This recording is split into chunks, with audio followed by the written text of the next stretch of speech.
পালাবো না, কোথায় পালাবো? গত বছরের জুলাই অভ্যুত্থানের পর থেকে লাপাত্তা ওবায়দুল কাদের। সম্প্রতি সামাজিক যোগাযোগ মাধ্যমে তিনি মারা গেছেন দাবিতে বেশ কিছু ফটোকার্ড ছড়িয়ে পড়েছে। আর এসব ফটোকার্ড শেয়ার করে নানান মন্তব্য করছেন নেটিজেনরা। তবে আওয়ামী লীগের সাধারণ সম্পাদক ওবায়দুল কাদের সত্যিই কি মারা গেছেন, নাকি সামাজিক যোগাযোগ মাধ্যমে ছড়িয়ে পড়া এসব ফটোকার্ড ভুয়া, তা নিয়ে জনমনে তৈরি হয়েছে সংশয়।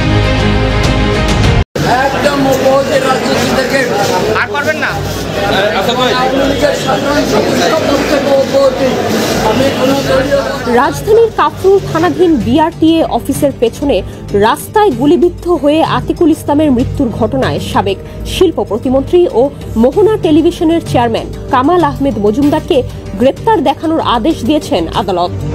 কিন্তু সরকার পতনের পর থেকেই তিনি অন্তরালে। কেউ বলছেন ওবায়দুল কাদের ৫ আগস্টই যশোর সীমান্ত দিয়ে ভারতে চলে গেছেন, কেউ দাবি করছেন তিনি সংযুক্ত আরব আমিরাতে অবস্থান করছেন। আবার কিছু সূত্র বলছে তিনি গণঅভ্যুত্থানের পরও ৩ মাস ৫ দিন দেশেই ছিলেন। আসসালামু আলাইকুম প্রিয় দর্শক, নতুন একটি ভিডিওতে আপনাদের সবাইকে স্বাগতম। বর্তমান যে বাংলাদেশের পরিস্থিতি এবং প্রেক্ষাপট সৃষ্টি হয়েছে তারই আলোকে বেশ কিছু গুরুত্বপূর্ণ ভিডিও ফুটেজ নিয়ে হাজির হয়েছি। তাই বলবো দর্শক, যারা ভিডিওটি অন করেছেন না টেনে সম্পূর্ণ ভিডিওটি দেখবেন, তাহলে আজকের মূল বিষয়টি জানতে পারবেন। তো প্রিয় দর্শক, ভিডিওর শুরুতেই যে অংশ বিশেষ দেখিয়ে শুরু করেছিলাম সেই ভিডিওগুলো এখন দেখতে পাবেন।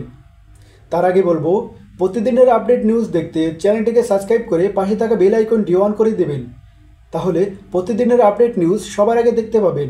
এবং ফেসবুক পেজ থেকে দেখলে পেজটি ফলো দিয়ে রাখতে পারেন। তো চলুন দর্শক, ভিডিওতে একটা লাইক দিয়ে ধারাবাহিকভাবে সম্পূর্ণ ভিডিওগুলো দেখে আসি। পালাবো না, কোথায় পালাবো?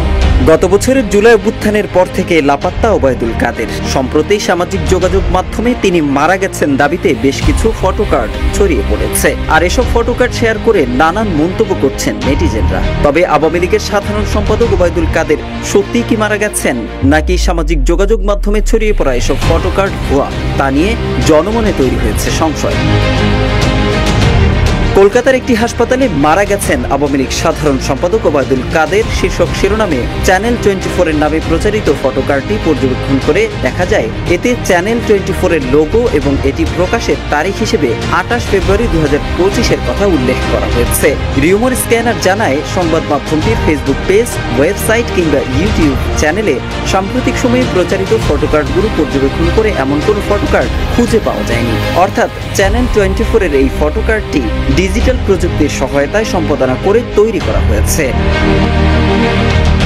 এদিকে চলে গেলেন ওবায়দুল কাদের। কলকাতার একটি হাসপাতালে শেষ নিঃশ্বাস ত্যাগ করেন তিনি শীর্ষক শিরোনামে প্রচারিত জনকণ্ঠের ফটোকার্ডটি সম্পর্কে রিউমার স্ক্যানার জানায় এতে জনকণ্ঠের লোগো এবং এটি প্রকাশের তারিখ হিসেবে ২৮ ফেব্রুয়ারি ২০২৫-এর কথা উল্লেখ করা হয়েছে।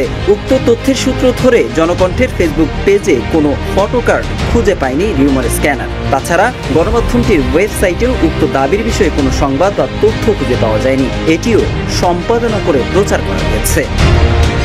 দেশ জুড়ে তোলপাড় ওয়ালটন ফ্রিজ কিনে আপনিও হয়ে যেতে পারেন মিলেনিয়ার। কলকাতার একটি হাসপাতালে মারা গেছেন আওয়ামী লীগ সাধারণ সম্পাদক ওবায়দুল কাদের শীর্ষক শিরোনামে যমুনা টেলিভিশনের নামে প্রচারিত ফটোকার্ডটি পর্যবেক্ষণ করে দেখা যায় এতে জনকণ্ঠের লোগো এবং এটি প্রকাশের তারিখ হিসেবে ২৮ ফেব্রুয়ারি ২০২৫-এর কথা উল্লেখ করা হয়েছে। তবে যমুনা টিভির অফিসিয়াল ফেসবুক পেজ, ওয়েবসাইট ও ইউটিউব চ্যানেলে উক্ত দাবির বিষয়ে কোনো সংবাদ বা তথ্য খুঁজে পাওয়া যায়নি।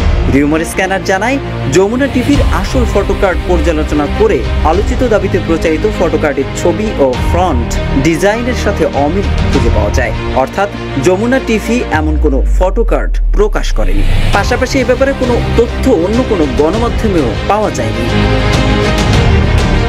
অতএব ওবায়দুল কাদের মারা গেছেন দাবিতে কোনো সংবাদ প্রকাশ করেনি যমুনা টেলিভিশন, চ্যানেল 24 এবং দৈনিক জনকণ্ঠ, বরং উক্ত গণমাধ্যমগুলোর ডিজাইন নকল করে আলোচিত ফটোকার্ডগুলো প্রচার করা হয়েছে। সুতরাং ওবায়দুল কাদের মারা গেছেন দাবিতে প্রচারিত ফটোকার্ডগুলো ভুয়া ও বানোয়াট। মোহাম্মদ সাইফুল ইসলাম, ইত্তেফাক। একদম রাজনীতি থেকে আর পারবেন না।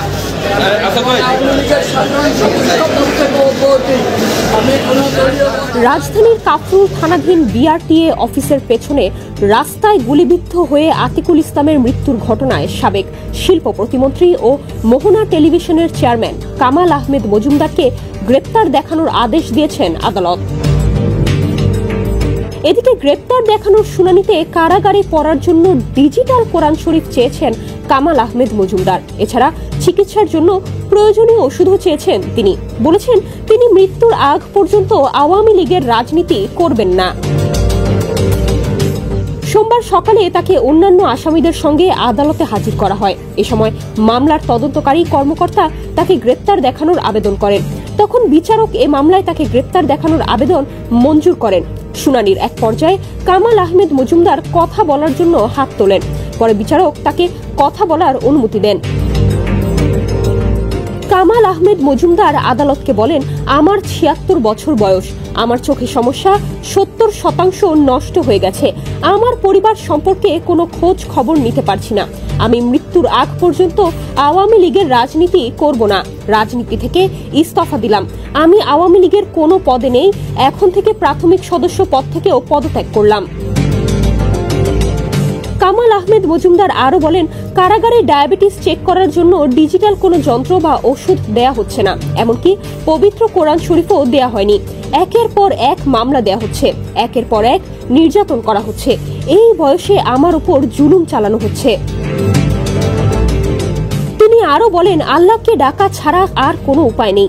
এজন্য আমি আপনার কাছে অনুরোধ করছি, ডায়াবেটিসের ওষুধ, ডায়াবেটিস মাপার ডিজিটাল যন্ত্র এবং ডিজিটাল কোরআন শরীফ দেওয়ার ব্যবস্থা করা হোক। এসব কথা বলতে গিয়ে এক পর্যায়ে কান্নায় ভেঙে পড়েন কামাল মজুমদার। এ সময় বিচারক বলেন, আপনার সবগুলো দাবি আইনজীবীর মাধ্যমে আবেদন করুন। এরপর বিচারক তাকে গ্রেপ্তার দেখানোর আবেদন মঞ্জুর করেন। লিলি হালাল বিউটি সোপ, বিএসটিআই কর্তৃক সনদপ্রাপ্ত দেশের প্রথম হালাল বিউটি সোপ, দীপ্তিময় উজ্জ্বল ত্বকের জন্য। এর আগে গত 18 অক্টোবর রাতে রাজধানীর গুলশান এলাকা থেকে কামাল আহমেদ মজুমদারকে গ্রেপ্তার করা হয়। এরপর একাধিক মামলায় তাকে রিমান্ডে নিয়ে জিজ্ঞাসাবাদ করা হয়েছে। বর্তমানে তিনি কারাগারেই আটক রয়েছেন।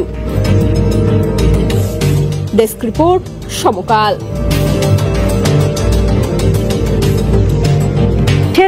ওবায়দুল কাদের 5 আগস্টই যশোর সীমান্ত দিয়ে ভারতে চলে গেছেন। কেউ দাবি করছেন তিনি সংযুক্ত আরব আমিরাতে অবস্থান করছেন। আবার কিছু সূত্র বলছে তিনি গণঅভ্যুত্থানের পরও 3 মাস 5 দিন দেশেই ছিলেন। নানা গুঞ্জনের মাঝে এবার প্রবাসী সাংবাদিক ইলিয়াস হুসাইন প্রকাশ করলেন চাঞ্চল্যকর তথ্য, যা বদলে দিতে পারে পুরো পরিস্থিতি।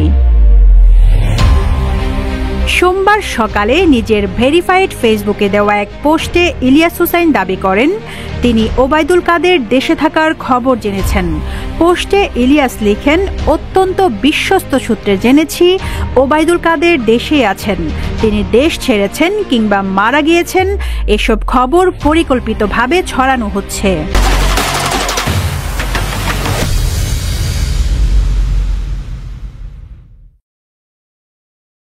এর আগে ওবায়দুল কাদের মারা গেছেন দাবিতে ইলেকট্রনিক গণমাধ্যমে 3টি ফটোকার্ড সামাজিক যোগাযোগ মাধ্যমে ভাইরাল হয়েছে। তবে তথ্য যাচাইকারী প্রতিষ্ঠান রিউমার স্ক্যানার বলছে প্রচারিত ফটোকার্ডগুলো ভুয়া। প্রতিষ্ঠানটি এক প্রতিবেদনে জানায়, ওবায়দুল কাদের মারা গেছেন দাবিতে গণমাধ্যমগুলো কোনো ফটোকার্ড কিংবা সংবাদ প্রকাশ করেনি, বরং সেসব গণমাধ্যমগুলোর ডিজাইন নকল করে আলোচিত ফটোকার্ডগুলো প্রচার করা হয়েছে।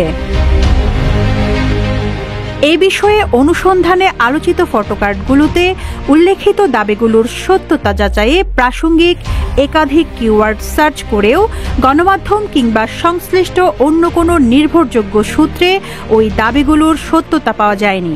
পরবর্তীতে আলোচিত ফটোকার্ডগুলো পৃথকভাবে যাচাই করে কোনো সত্যতা পায়নি রিউমার স্ক্যানার।